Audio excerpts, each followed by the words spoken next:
안녕하세요. 생활 속 건강을 위한 채널 생활건강TV입니다.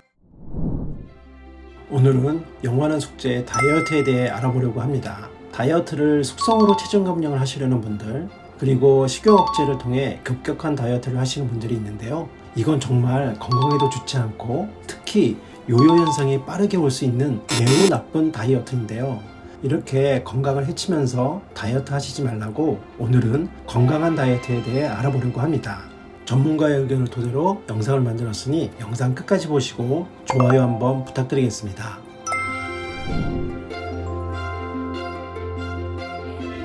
건강한 체중 조절 첫 번째로는 굶지 않아야 합니다.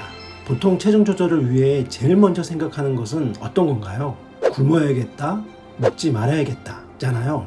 그런데 정말 굶으면 체중이 줄긴 합니다. 왜일까요? 우리가 굶으면 제일 먼저 근육부터 빠진다고 합니다. 그런데 이 근육이 빠지게 되면 생기는 질환, 질병들이 매우 많아지게 됩니다. 그 첫 번째는 당뇨의 위험성이 매우 높아집니다. 우리의 근육은 혈당을 조절하는 보조 배터리 같은 역할을 합니다. 그래서 근육이 빠지면 혈당 조절에 실패하게 되고 당뇨의 발생할 가능성이 매우 높아지게 됩니다.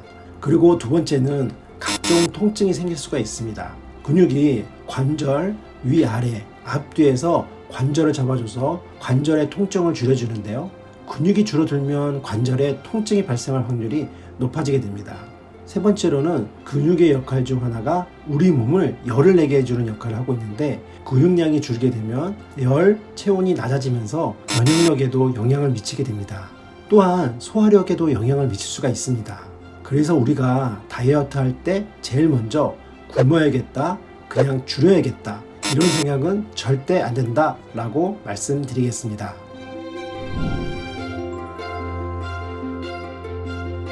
두 번째는 다이어트가 지속 가능한 방법이어야 한다는 것입니다. 이유는 다들 아시겠지만 속성으로 급격하게 다이어트를 하게 되면 요요 현상과 건강에도 문제가 된다고 초반에 말씀드렸는데요. 체중 조절도 좋지만 다이어트의 첫 번째 목적은 건강이잖아요. 그래야 지속 가능한 방법으로 체중 조절을 하고 그 조절된 체중을 유지할 수 있는 것이죠. 요요 없는 체중 조절을 하려면 어떤 방법이든 지속 가능해야 하는 것이 중요합니다. 첫 번째 굶는 방법도 굶는 걸 즐기는 사람은 아무도 없습니다. 보통 체중 조절을 위해 한의원이나 병원을 찾으시는 분들, 다이어트를 위해 병원 문을 들어서면서 한숨부터 쉰다고 합니다.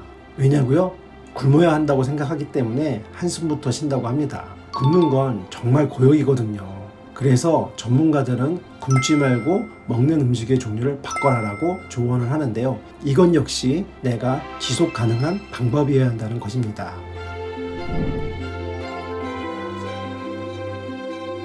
앞에서 말씀드린 두 가지, 굶지 않아야 하고 지속 가능해야 한다, 이것이 건강한 체중 조절의 기본 전제가 되겠습니다.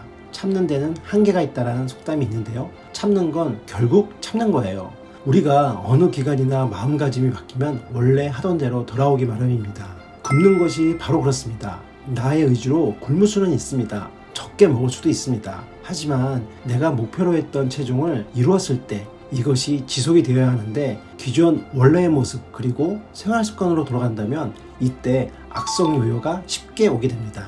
굶는 체중 조절을 해서 근육량이 줄었잖아요. 이때 다시 먹던 습관으로 먹게 되면 이미 줄어든 근육량 때문에 기초대사량이 낮아진 상태에서 원래 먹던 대로 먹으면 체중이 전보다 늘기 좋은 악조건을 이미 갖추었기 때문에 악성 요요가 생기는 것입니다.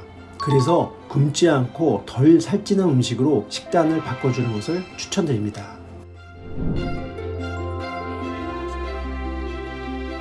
체중 조절에 있어 식이 운동인데요. 첫 번째로 식이는 내 몸에 들어오는 것이 적으면 체중 조절이 가장 빠르고 확실하게 되죠. 그런데 굶지 말라고 말씀드렸잖아요.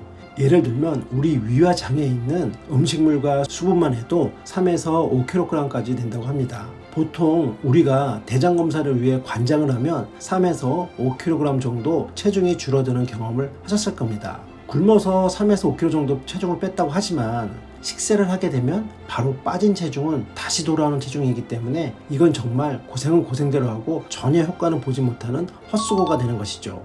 다이어트의 시기는 줄이거나 굶지 말고 살이 덜 찌는 쪽으로 먹자. 단 너무 배부르게 먹으면 효과가 없습니다. 첫 번째로 식이에 대해 말씀을 드렸는데요. 먹는 음식의 종류만 바꿔줘도 체중 조절에 훨씬 도움이 된다고 말씀드릴 수 있습니다. 두 번째는 운동인데요. 대부분 체중 조절을 해야겠다 하면 어디를 제일 먼저 찾을까요? 네, 그렇습니다. 제일 먼저 헬스클럽부터 등록을 하죠. 그리고 상담하면서 다이어트 때문에 등록을 하게 됐다고 말하면 상담자는 아프리카의 하이나로 돌변하여 설득에 설득을 하게 됩니다. 제대로 다이어트하고 멋진 몸을 만들려면 PT는 꼭 받아야 한다며 멋진 프로필 사진을 보여주면서 PT 선생님이 식단 관리부터 원하는 몸을 만들기 위해서 운동법을 알려준다고 합니다. 희한하게 왜 다이어트를 하게 되면 귀가 얇아질까요? 나도 모르게 헬스클럽을 1년 등록하고 PT 또한 등록하게 됩니다. 다행히 초반 3에서 4주 정도는 잘 나갑니다. 그러다가 점점 PT 선생님에게 이런 핑계 저런 핑계 대면서 슬슬 운동하는 횟수가 줄어들게 됩니다. 그리고 어느 순간 헬스클럽 등록증을 당근에 올리고 있는 나를 발견하게 됩니다. 당근에 보시면 남은 기간을 판매한다고 많이 올라와 있습니다. 참 안타깝죠? 이게 왜일까요? 앞서 말씀드린 것처럼 지속 가능하지 않은 운동 방법을 내가 선택했기 때문입니다. 지속 가능한 운동법이라는 것은 즐거운 운동, 항상 할 수 있는 운동, 이런 것을 선택하는 것이 중요합니다. 남성분들 주말에 욕을 먹으면서 조기축구, 골프, 등산 가는 거 왜 그럴까요? 나에게 재미있고 나하고 맞으니까 하는 거거든요. 즉 이런 즐거운 운동을 찾는 것이 매우 중요합니다. 그런데 나는 해본 운동도 없고 할 줄 아는 것도 없다 하시는 분들에게 제일 먼저 추천하는 것이 바로 걷기입니다. 아니 빨리 살을 빼야 하는데 걷는 것만으로 체중 조절이 될까요? 하고 의심하시는 분들 계실 텐데요. 앞에 말씀드렸죠? 몇 년을 운동을 안 하다 다이어트 때문에 헬스클럽 등록했다가 재판매한다는 이야기. 먼저 운동하는 습관을 들이는 것이 가장 중요한데요. 운동 할 줄 아는 것도 없고 해본 적이 없다 하시는 분들에게 제일 먼저 추천하는 것이 걷기입니다. 걷는 것만으로도 체중 조절에 매우 도움이 됩니다. 살이 덜 찌는 음식을 먹고 움직이면 체중은 무조건 줄게 되어 있습니다. 먹었으니 나가서 걸어야겠죠? 그래서 걸으라고 말씀드리는 것입니다. 중요한 건 걷기는 돈도 안 든다는 거예요. 꼭 필요한 건 운동화 뿐입니다. 그리고 걷기는 집 밖으로 나가는 순간 운동 시작입니다. 처음부터 무리하지 마시고 조금씩 걷는 시간을 늘리시면 됩니다. 20분, 30분 점차 시간을 늘리시면서 그러다 익숙해지면 인터벌로 뛰었다가 걸었다가를 반복하시게 되면 점점 하체에 힘이 생겨 뛸 수 있게 됩니다. 이렇게 운동하는 습관부터 들인 다음에 헬스클럽을 찾으셔도 늦지 않습니다. 다시 한번 강조해서 말씀드리면 운동은 다이어트에 필요한 것이지만 내 건강을 지키기 위해 하는 것이니만큼 지속적으로 운동해야 한다는 것을 강조하여 말씀드립니다. 오늘 건강한 다이어트에 대해 말씀드렸는데요. 식이 굶지 말고 바꿔라. 운동 지속 가능하여야 한다. 이렇게 말씀드렸는데요. 다이어트, 눈에 보이게 빠른 체중 감량은 요요도 건강도 해줄 수 있으니 단시간에 다이어트를 하신다 생각하지 마시고 길게 꾸준히 오래 하실 수 있도록 계획 잡으셔서 꼭 건강 다이어트를 성공하셔서 건강도 찾으시고 행복하시길 바라겠습니다. 오늘 영상 여기까지고요. 영상 끝까지 봐주셔서 감사합니다. 정보가 도움이 되셨다면 구독, 좋아요, 알림 설정 해주시고요. 다음에 더 좋은 정보로 찾아뵙겠습니다. 감사합니다.